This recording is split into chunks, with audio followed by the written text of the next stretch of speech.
Good morning, classmate. To our professor, Professor Nestor Murcia.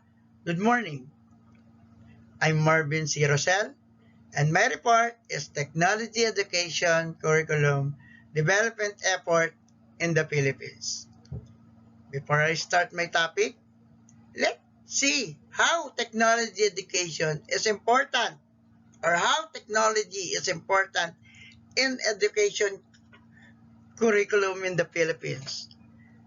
For me, technology is very important in education because technology is made use or used in the classroom based in present because it is very beneficial helping the learners to understand and absorb what they are being taught.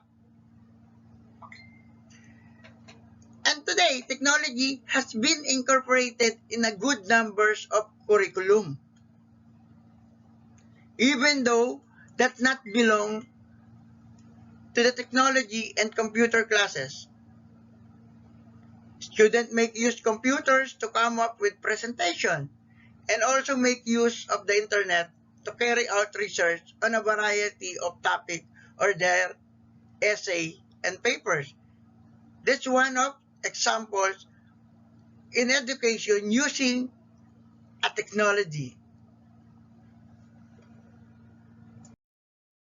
Before I start, for my topic, I'd like to give you the content of this. 1. Technology education curriculum in Spanish regime. Second, technology education curriculum in American period. And lastly, technology education curriculum in post-war to present.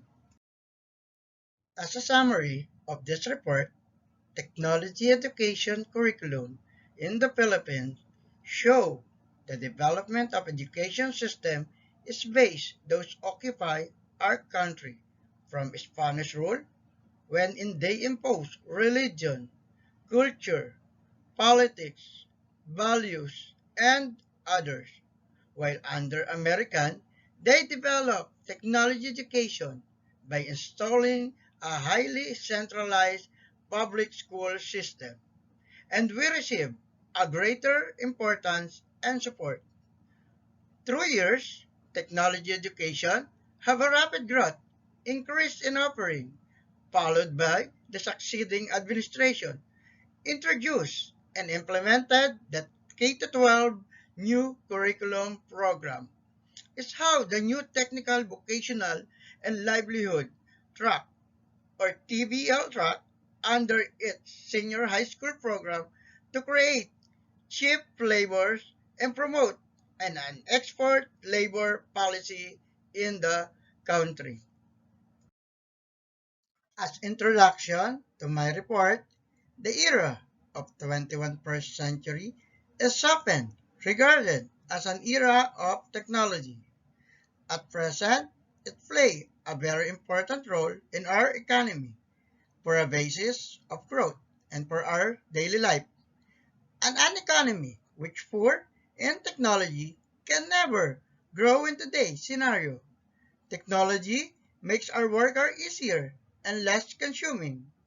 With this topic, we can see how our country developed our technology education in the Philippines from past to present and how the government developed our technology curriculum.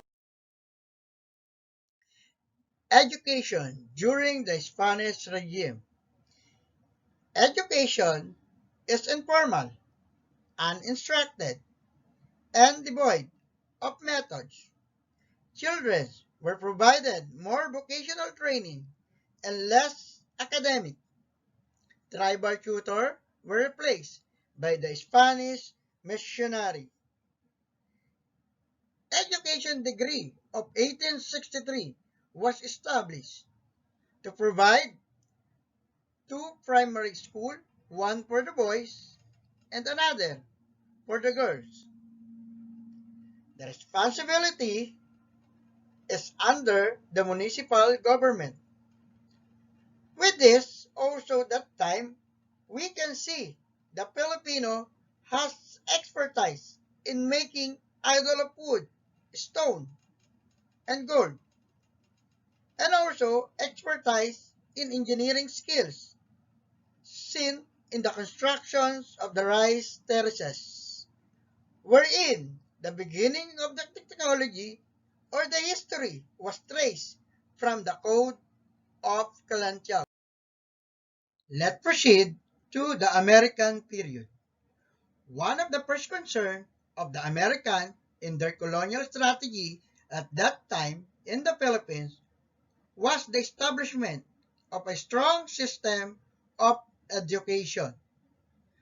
So that they passed the Philippine Commission Act of 1901, number 74, providing, among other things, for the establishment of public school in the country and creation of Department of Public of Instruction.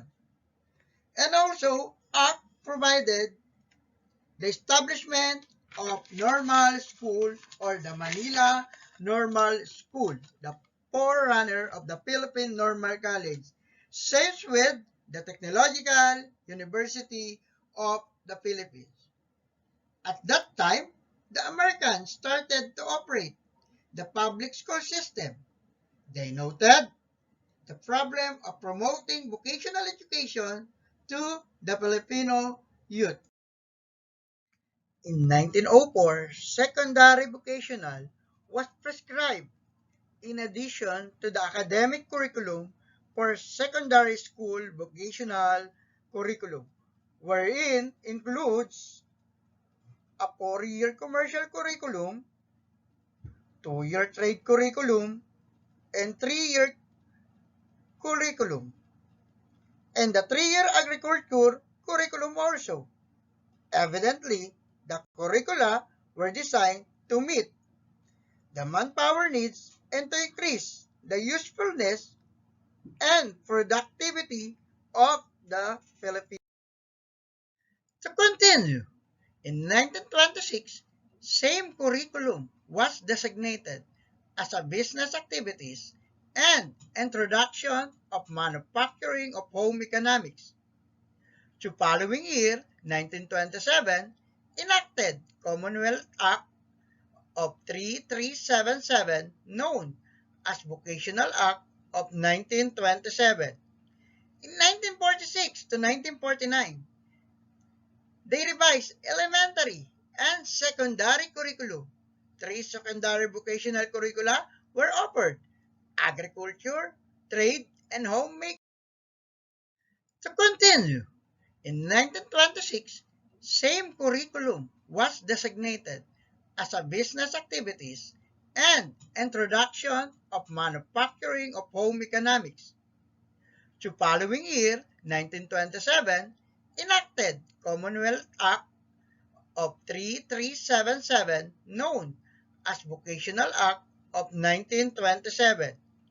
In 1946 to 1949, they revised elementary and secondary curriculum.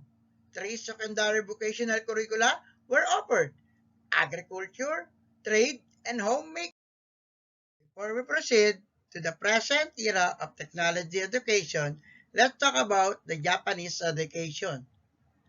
At that time, they ordered the Military Orders Number 2, 1942, wherein the Japanese educational policy were embodied in the Philippine in Military Order Number 2 that the Philippine Executive Commission established the Commission of Education, Health, and Public Welfare. Schools also were reopened in June 1942 within 300 students. Now, there are 6 basic principles in Japanese education. If you can see on the screen, first, the realization of new orders and promote friendly relationship between Japan and the Philippines to the farthest extent. Foster a new culture base or foster a new Filipino culture base. Endeavor to elevate the morals of the people, giving up over the emphasis to materialism. Diffusion of Japanese language in the Philippines. So it means they use the Nihongo or the Japanese language. And also in terms of technology, education, they also promote a vocational education to inspire people with the spirit to love in neighbor. Now, in Japanese education, they use the curriculum and teaching or they focus the curriculum education in teaching Tagalog and Philippine history. And again, sa six basics ng principles ng Japanese education, they teach also the love for work and dignity for labor was emphasized. And also again, I'd like to give you that in the Japanese education, they spread elementary and vocational education. In Marcos era, 1966 to 1971, introduction of manpower training program outside the formal school system of Marcos regime. 1973, general secondary curriculum offered in a public and private secondary school and issue Proclamation number 1102, which is creating and designating a building for us a special economic zone of information technology system. In 1982, Education Act of 1982 for technology education creation of Bureau of Technical and Vocational Education and the Bureau of Non-Formal Education. In the following year, 1983 to 1984, launched the new curriculum. In 1986, implementation of MEX, Order Number 17, Series of 1986 were amended the technician education into a 3-year curriculum, education for industrial technician. Curriculum development in ARROYO administration.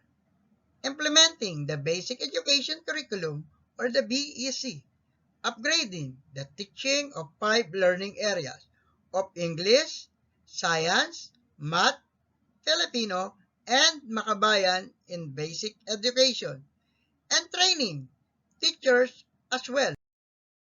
In AQUINO administration, curriculum development is introduced.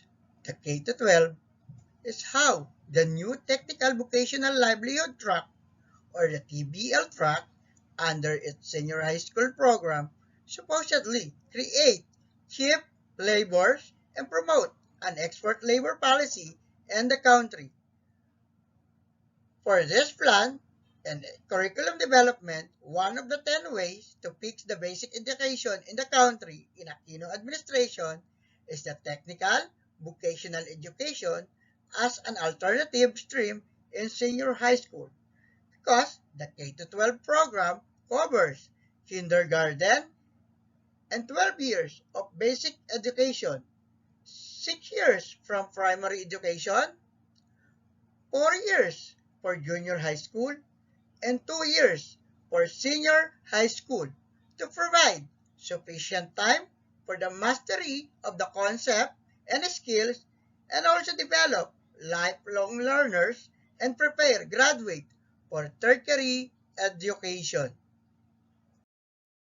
Here is my conclusion in technology education curriculum in the Philippines, developed from pre-Spanish, teaching the 3 R's, reading, writing, and arithmetic.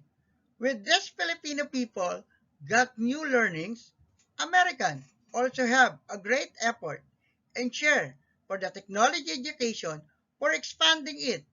And present, they offer the K-12 because the government want us, our education, meet the international standard. But for now, what do you think? the development of our curriculum in nowadays. What is the effort that we considered to develop and upgrade for the technology education curriculum to improve our educational system in the Philippines?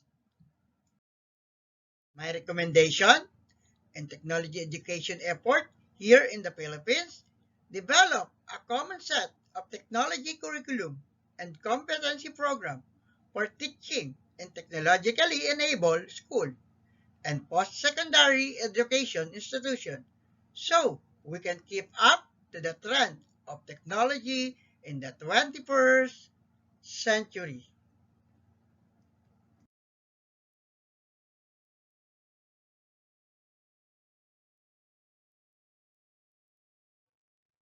Thank you. This is the end of my report about technology education curriculum effort in the Philippines. Again, maraming salamat po.